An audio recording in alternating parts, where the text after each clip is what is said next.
Авторы Нурлан Садыров, Табыш Максулу, атқарушы Мирлан жана Даниэль мырзалар. Қолча қошта тұрыңыздар. Жаштар бармызбы?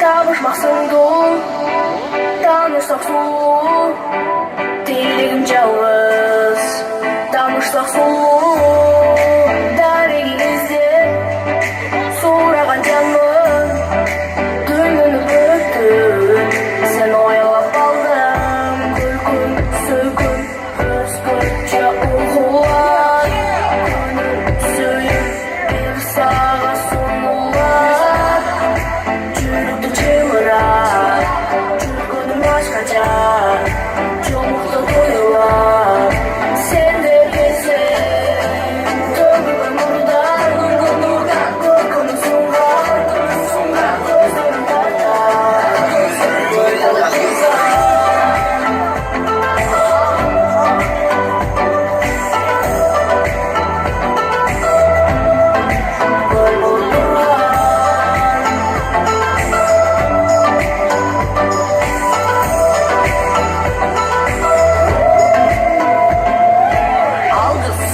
Annem benim bir gece yürüdün erim bey.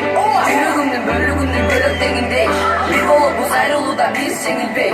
Bizi suyu dayımızsın, bizim köpüz birge bilip çayıgışı. Belinden karmak çakmıyla mı çakmıgısı. Çıpar tuttu yürügümdün ayıgışı. Ayıgışı, sağa mahabatın berek, ömürüm sağa berek. Mağasılı sözün beni nurlu gözün berek.